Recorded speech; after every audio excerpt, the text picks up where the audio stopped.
Olá, eu sou a Renata Aranega e vou falar para vocês sobre gestão das emoções e como que essa gestão pode te ajudar a aprimorar seu desempenho, seus resultados na sua vida pessoal e na sua vida profissional. Bom, para falar um pouquinho para vocês sobre mim, eu acho que é interessante de dizer que eu sou farmacêutica bioquímica por formação. E eu acho que por isso o meu interesse pelo cérebro e sobre essa ciência, né, o que a gente chama de Brain-Based Coaching Skills, que é o coaching baseado na neurociência, de como que a gente pode utilizar essa máquina, esse cérebro, para a gente obter os melhores resultados. Tá? E aquilo que eu penso está intimamente ligado àquilo que eu sinto e que está ligado também à forma como eu me comporto, com a forma como eu reajo ao mundo. Então a gente vai falar um pouquinho sobre isso. Então quando eu falo de cérebro, eu também estou falando de emoções. Aquilo que eu penso determina o que eu sinto, que determina os meus comportamentos. Então eu vou falar um pouquinho para vocês sobre essa gestão da emoção. E essa raiz é o quê? A raiz é o pensamento, aquilo que a gente pensa que condiciona a forma como a gente interage com o mundo. Tudo bem? Acho que uma outra curiosidade sobre mim é que eu sou cofundadora da Ciclos e desde 2004 atuo com desenvolvimento de pessoas, já atendi centenas de empresas, né, no que se refere a desenvolvimento humano. Bom, nesse nosso bate-papo, a primeira coisa que a gente vai falar é o que é inteligência emocional? Depois eu vou trabalhar com vocês algumas das habilidades emocionais que compõem o nosso coeficiente de inteligência emocional. E por fim, vou fazer uma correlação entre inteligência emocional, felicidade e alta performance. Tudo bem? Antes da gente começar, eu queria fazer um convite, tá? Pode parecer um convite estranho, mas eu acho que você vai gostar. O que acontece? O nosso cérebro tem uma estrutura que chama amígdala. E a amígdala, ela é acionada, essa estrutura, em momentos de perigo. Se vem um animal feroz na sua direção, essa amígdala é sequestrada, esse é o termo técnico que a gente diz, e são liberadas uma série de substâncias no nosso organismo que fazem você ou correr, ou atacar, ou você paralisar. Só que a nossa amígdala não é acionada só em momentos de perigo real.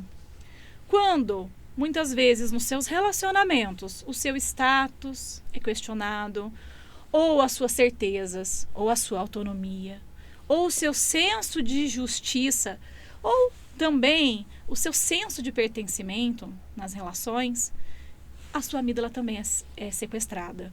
Naquele e-mail que você recebeu e que não te caiu bem, ou em algo que te disseram, nesse momento a sua amígdala também é sequestrada. Isso acontece no nosso dia a dia com muita frequência, várias vezes ao dia. E com isso, muitas substâncias, né, estão sendo jogadas na nossa corrente sanguínea e elas não são nada legais para o nosso funcionamento. Quando a gente adota algumas técnicas de mindfulness, de atenção plena, a gente consegue cultivar um estado de equanimidade mental, resgatar a nossa amígdala e trazer o nosso foco para a presença. E quando a gente resgata essa nossa amígdala e vem para a presença, a gente consegue dar o nosso melhor.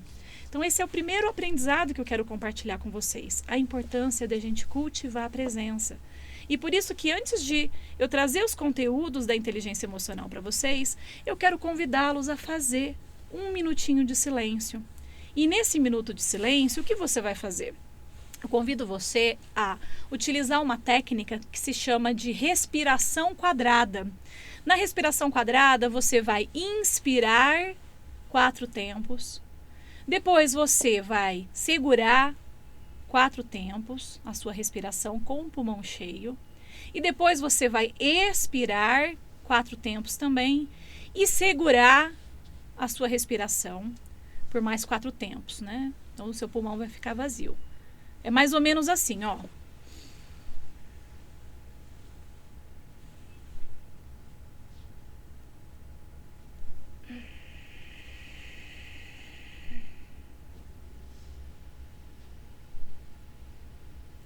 Então você inspira 4 tempos, segura por 4 tempos, expira em 4 tempos e segura por mais 4 tempos. Isso a gente chama de respiração quadrada.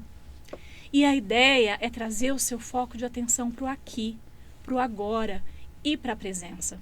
A maior parte do tempo a gente está vivendo a nossa vida ou no passado, o que a gente não fez, deixou de fazer, o que a gente deixou de falar, ou o futuro, o que tem para vir, nossos compromissos, as reuniões. E a gente fica aí cerca de 75% do tempo oscilando entre passado e futuro e deixa de viver a única coisa que é real. Esse exercício simples, essa respiração quadrada, tem o objetivo de trazer você para a presença. Se a sua amígdala por alguma razão estiver sequestrada, ela vai voltar também, ela vai ser resgatada. E esse é um exercício para você que está buscando gerenciar suas emoções no dia a dia. Você pode usar e abusar, tá bom? Então vamos lá, vamos fazer isso? Nós vamos marcar 1 minutinho e durante esse 1 minuto você vai se concentrar na sua respiração e fazer a respiração quadrada, ok? Vamos junto então?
E aí?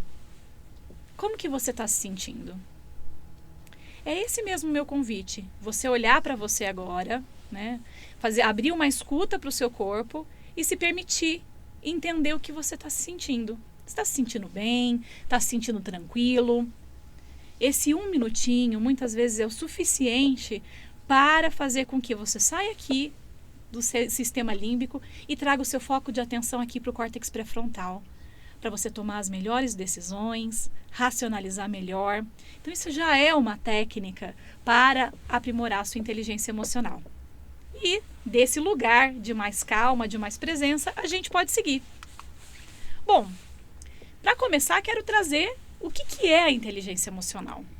A inteligência emocional é a nossa capacidade de reconhecer e entender as nossas próprias emoções, mas também de reconhecer e entender as emoções das outras pessoas. E nesse sentido eu consigo utilizar essa conscientização para gerenciar os meus comportamentos, a minha tomada de decisão, os meus relacionamentos e também o meu estresse. Tá? Então, de um modo geral, isso que é inteligência emocional. E eu queria trazer para vocês, de uma forma mais simples possível, um modelo, que é o modelo Ikigai 2.0, que sistematiza quais são as 15 habilidades emocionais que compõem o nosso coeficiente de inteligência emocional. São 5 as dimensões, são 5 fatores, né, que compõem a nossa inteligência emocional, e dentro de cada um desses 5 fatores existem 3 habilidades emocionais, totalizando 15 habilidades emocionais. E é sobre elas que eu quero falar para você. Talvez para potencializar o seu aprendizado, eu sugiro que você pegue uma folha de papel e faça uma anotação. Conforme eu for explicando o que cada uma das habilidades emocionais significa, você pode dar para você uma nota de 1 a 10. O quanto que você percebe que essa habilidade é desenvolvida em você, sendo que 10 para mais desenvolvida e 1 pouco desenvolvida. Tudo bem? Vamos lá? Bom, a primeira habilidade emocional é a autoestima. A autoestima é a sua capacidade de compreender quais são seus pontos fortes, quais são seus pontos fracos e lidar bem com eles, porque todo mundo tem forças e todo mundo tem fraquezas, mas o quanto que você consegue lidar bem com essas forças e fraquezas e ter um sentimento de autoconfiança de que você é capaz de lidar com os seus desafios do dia a dia. Então, agora entendendo um pouco mais o que é autoestima, de 1 a 10, que nota que você se dá? A próxima habilidade emocional é a autorrealização. A autorrealização é o quanto que você tem vontade de dar o melhor de você. O quanto que você tem vontade de se desenvolver continuamente. E isso está intimamente relacionado a um propósito. Quando você sabe, né, o porquê você faz o que faz, fica mais fácil de você ser autorrealizado e de dar o melhor de você. Então, de 1 a 10, que nota que você dá para essa habilidade de autorrealização? E a terceira habilidade emocional que compõe o bloco de autopercepção é a consciência emocional. A consciência emocional é a capacidade que você tem de reconhecer o que você está sentindo e de compreender, inclusive, as sutilezas desses sentimentos. Quando você percebe já que algo está te incomodando, quanto que você consegue dar atenção para o seu estado emocional e pelas mudanças que ele tem? O quanto você consegue reconhecer o que você está sentindo? Isso é a consciência emocional. Que nota você dá de 1 a 10? E, para fechar esse bloco de autopercepção, eu quero já dar algumas dicas para você, né? Independente da nota que você deu, acho que vale a pena eu trazer algumas dicas de como que você pode trabalhar, primeiro, a sua autoestima. Algo extremamente importante para a gente equilibrar a nossa autoestima é a gente solicitar feedback das pessoas. Pessoas que a gente confia, tá? O que essas pessoas que você confia reconhecem em você de pontos fortes, que você tem de bom? E o que essas pessoas em quem você confia reconhecem em você de pontos fracos? Você conseguir compreender quais são seus pontos fortes e seus pontos fracos sob a ótica de pessoas que te conhecem muito, já é uma forma de você ampliar a sua autoestima. Porque a autoestima não é você se achar. A autoestima, né, é você de fato ter clareza e objetividade para encarar suas fortalezas, mas também seus pontos fracos. Daí sim eu tenho uma verdadeira autoconfiança e não uma falsa autoconfiança. Agora, falando da autorrealização, uma dica para vocês é: se você não tem clareza de qual é o seu propósito, acho que a hora é agora. Você entender o que você faria se você não tivesse que ganhar dinheiro e nem agradar ninguém. O foco do seu propósito está nessa resposta. Essa resposta vai falar muito sobre o que você é de melhor, o que você faz de melhor e o que é o seu propósito. Dá uma olhada nisso.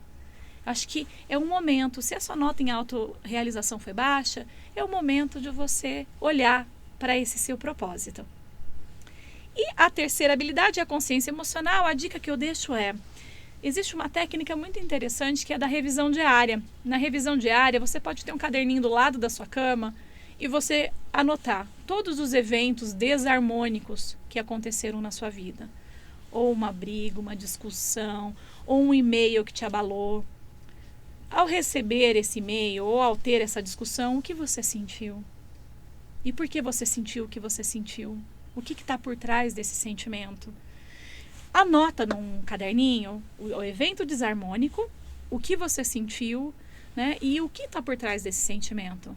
Você, ao fazer esse exercício sistematicamente, vai conseguir reconhecer alguns padrões que vão te ajudar a compreender por que você sente o que sente e por que você reage da forma como você reage. Tudo bem?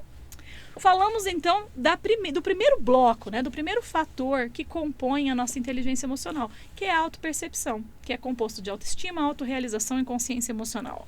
Agora a gente vai falar sobre a autoexpressão. E a autoexpressão, ela é composta primeiro pela expressão emocional. Aproveita e anota aí no seu papel. De 1 a 10, que nota que você dá para a sua expressão emocional, sabendo que expressão emocional é a sua capacidade de expressar o que você sente. Expressar o que você sente. Deixar as pessoas saberem o que você está sentindo. A outra habilidade que compõe a autoexpressão é a assertividade. A capacidade que você tem de dizer para as pessoas o que você pensa, sente e fazer-se compreender.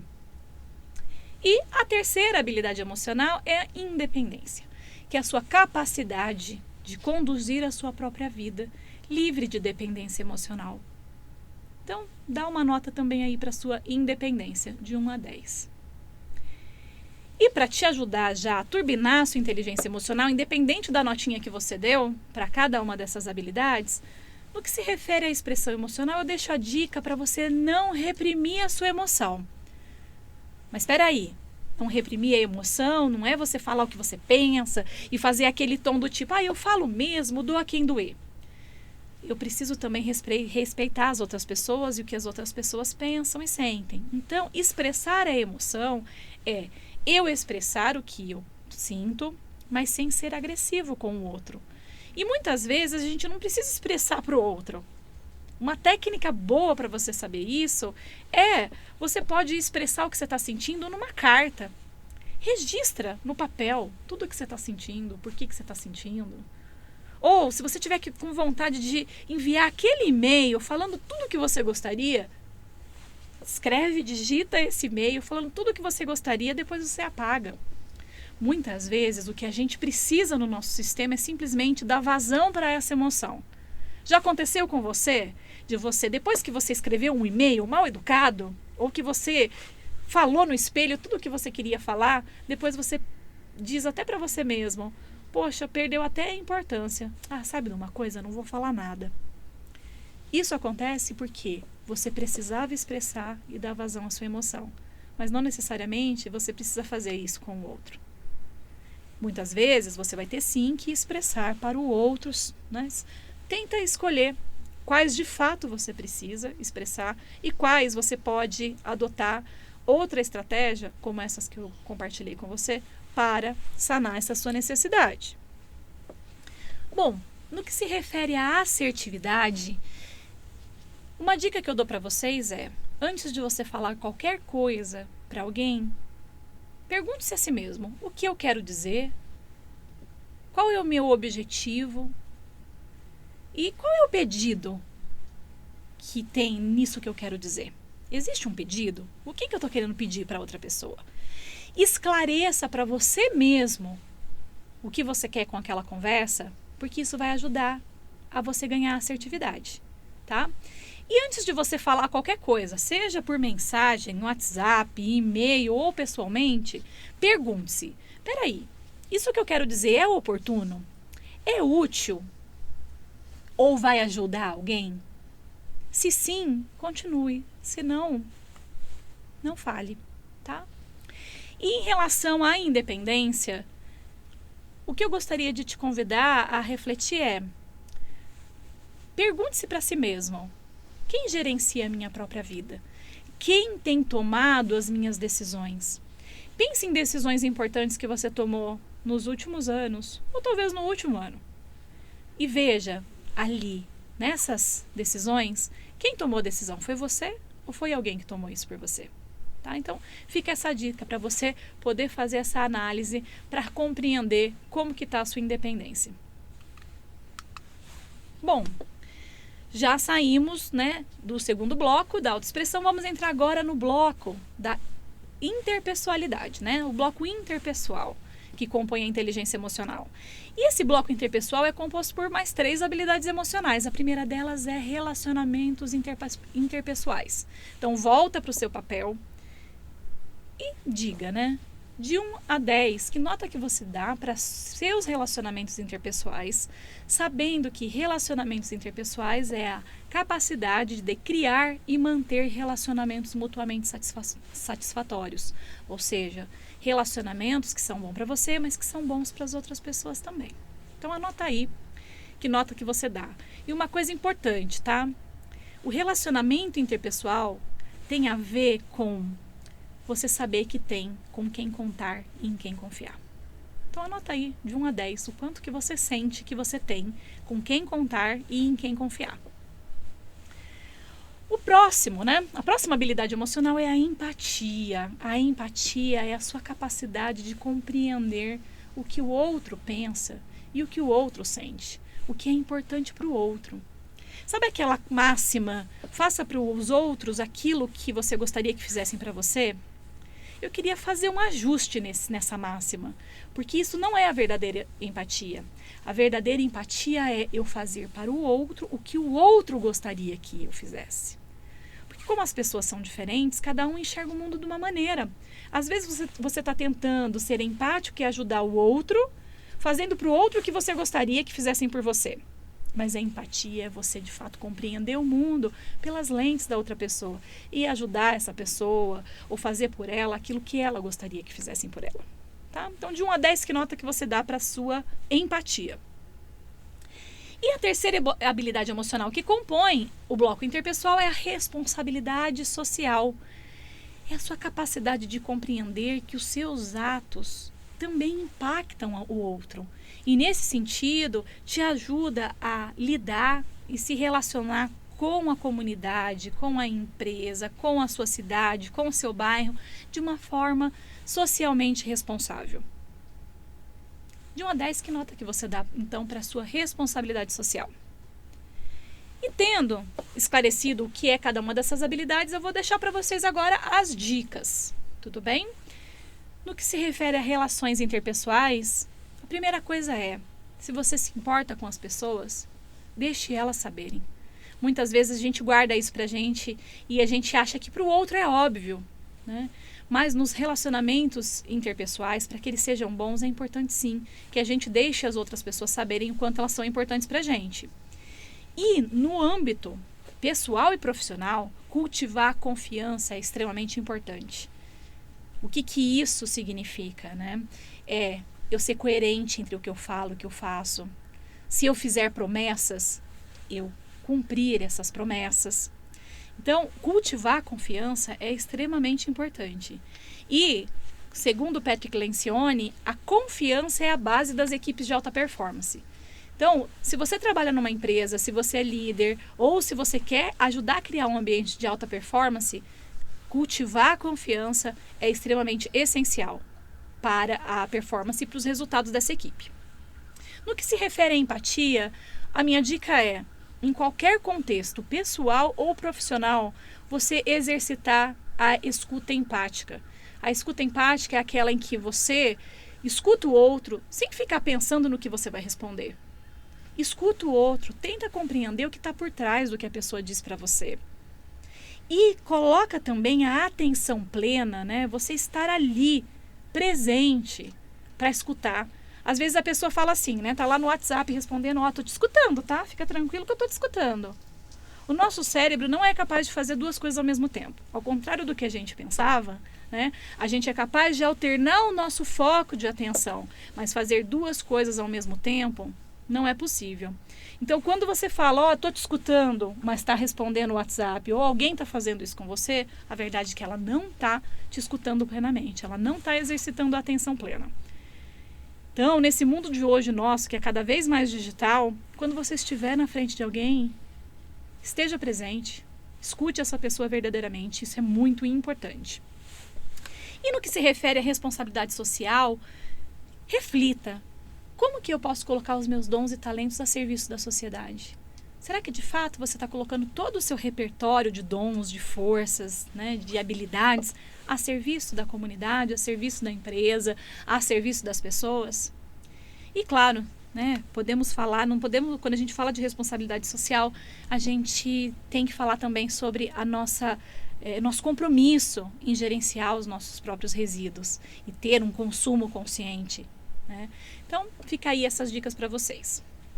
Bom, já falamos de 3 blocos que compõem a nossa inteligência emocional. A gente está indo agora para o 4º, que é o bloco da tomada de decisão. E a tomada de decisões é composta pela primeira habilidade, soluções de problemas.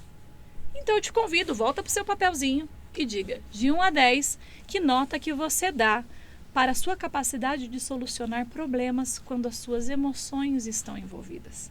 Quanto você consegue se manter objetivo e resolver os problemas. A próxima habilidade é o teste de realidade. É a sua capacidade de enxergar as coisas como elas são. Sabe aquela coisa de pelo em ovo? O teste de realidade é justamente o contrário disso. quando eu tenho teste de realidade alto, significa que eu enxergo o mundo, enxergo as situações por meio de dados e fatos concretos, e não por meio de achismos ou de sentimentos. Tá? E a outra habilidade, a terceira habilidade que compõe o bloco tomada de decisões é o controle do impulso. É o quanto que você é capaz de frear o impulso de agir, de reagir. Quando a gente tem um controle do impulso mais alto, a gente evita decisões imprudentes. Então, de 1 a 10, como que é o seu controle do impulso? E tendo feito a sua análise, dado nota para essas 3 habilidades emocionais que compõem a tomada de decisão, fica aí as minhas dicas.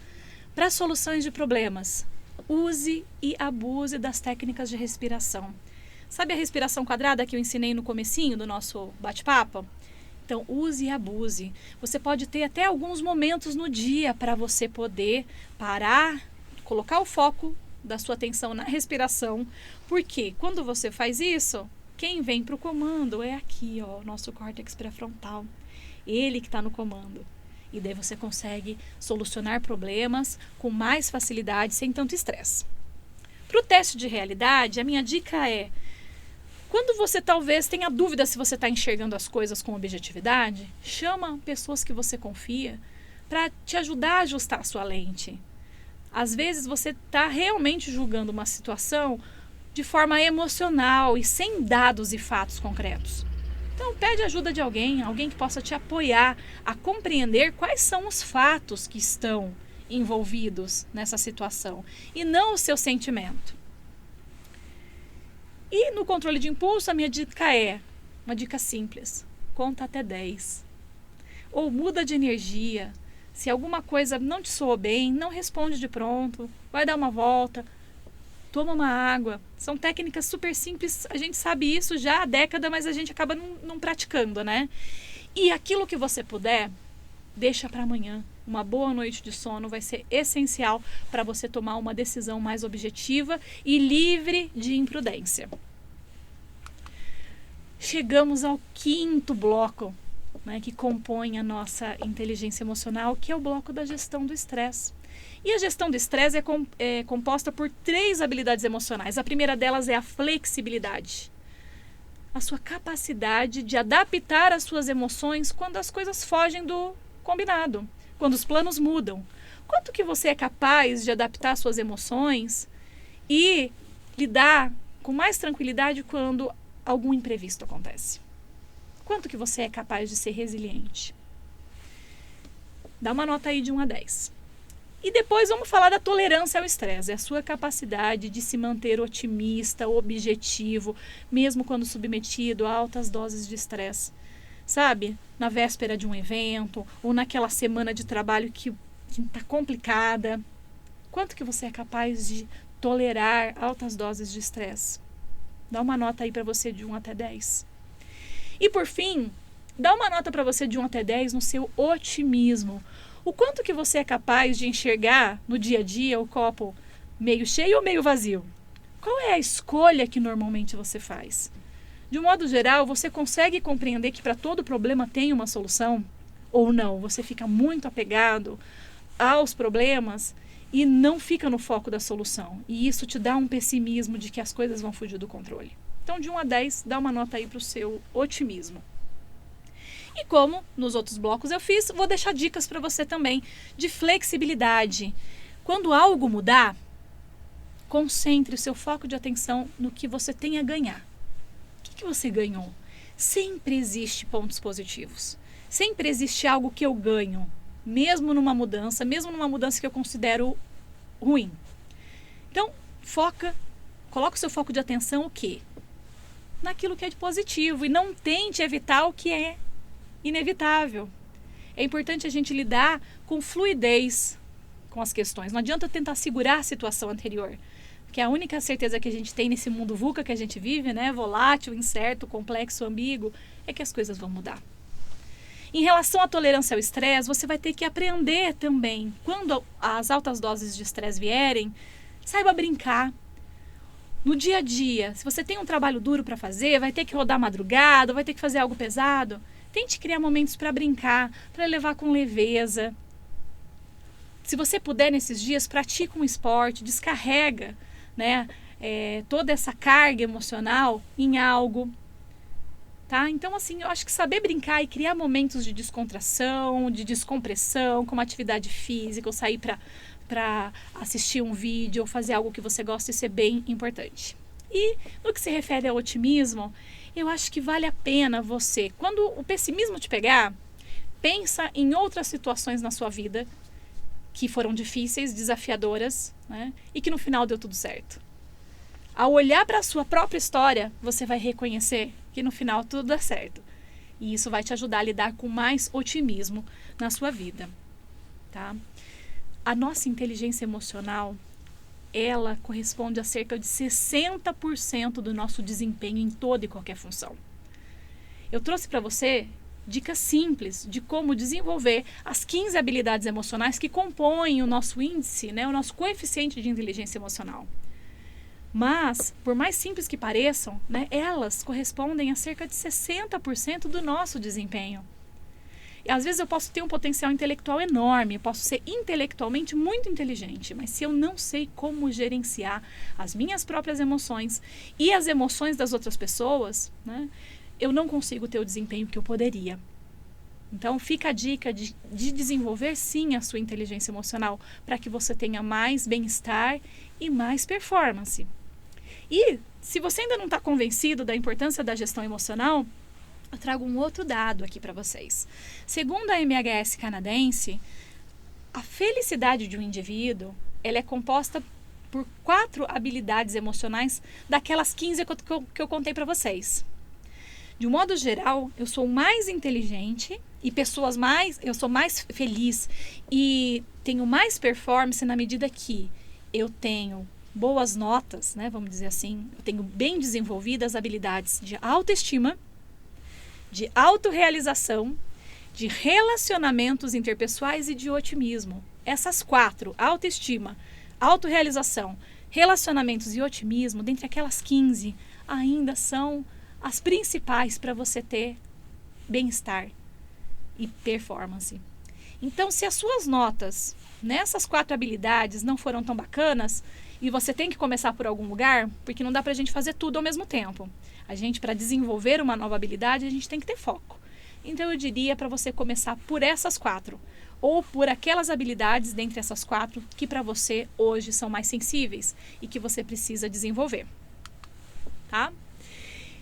Ao gerenciar as nossas emoções e a gente adotar hábitos simples, né? Como, por exemplo, exercitar a gratidão, a gente libera dopamina na nossa corrente sanguínea.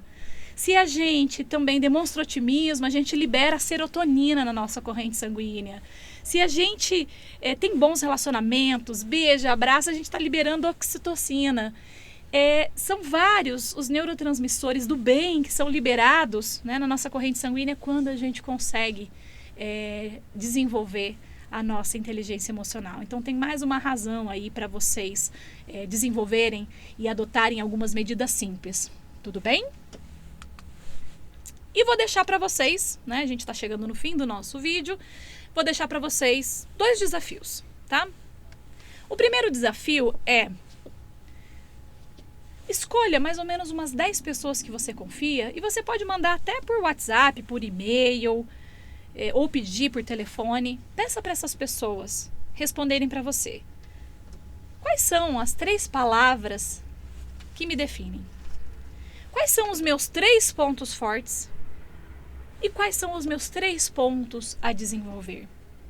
Selecione bem essas pessoas. Pode ter gente do seu círculo familiar, da sua empresa, colega de trabalho, líder, ex-líderes, pessoas que você confia, seja no âmbito pessoal e no profissional, para te ajudarem a reconhecer com mais objetividade quais são seus pontos fortes e quais são seus pontos fracos. Estou falando aí da autoestima, tá? Que é uma habilidade emocional extremamente importante e que faz parte daquele ciclo, né, da felicidade que eu falei para vocês. Lembram ou já esqueceram? Autoestima, não é? Relacionamentos interpessoais, otimismo e qualquer outro, autorrealização, que tem a ver com um propósito, tá? Então esse é o primeiro desafio que eu deixo para vocês. E o outro, para vocês turbinarem a consciência emocional, que é a base da inteligência emocional. Tá lá, ó, no primeiro quadrinho. É você fazer aquele registro, né, de revisão diária, aquele caderninho que você deixa do lado da sua cama e antes de dormir você anota todos os eventos desarmônicos, o que você sentiu e por que você sentiu. Então, eu deixo esse desafio para você. Isso vai ser muito bacana para você ampliar o seu conhecimento, o seu autoconhecimento sobre o que, quem, que situações te irritam, tá? E, por fim, fica mais um exercício para vocês fazerem. Peguem um papel e façam uma carta da gratidão. Lembra que eu falei? Gratidão, liberação de dopamina. E dopamina gera bem-estar. Então, façam uma carta agradecendo tudo que você tem para agradecer na sua vida. O que você tem a agradecer? Tudo, seja pessoas na sua vida, situações, conquistas. Coloca num papel. Isso vai dar uma bela descarga de dopamina e essa dopamina vai te ajudar a regular os seus sentimentos e a lidar com a sua vida com mais leveza e com mais bem-estar e, consequentemente, com mais performance, já que pessoas mais felizes tendem a ser também aquelas que trazem mais resultados. Tudo bem? E olha lá, a gente preparou uma playlist para vocês, que está aí na tela para você. Tem um QR Code que vai te levar para o Spotify. E é uma lista com 10 músicas que foram comprovadamente, né? Os neurocientistas comprovaram que essas músicas diminuem a frequência do pensamento e te ajudam a ter um estado de mais relaxamento e bem-estar. Então, são músicas que ajudam sim a você regular as suas emoções, vir para a presença e lidar melhor com o seu dia a dia. Então, vai lá, baixa a playlist, segue a gente e desfrute dessas músicas, tudo bem? Então, contem comigo, espero que você tenha gostado e vamos em frente. Até mais!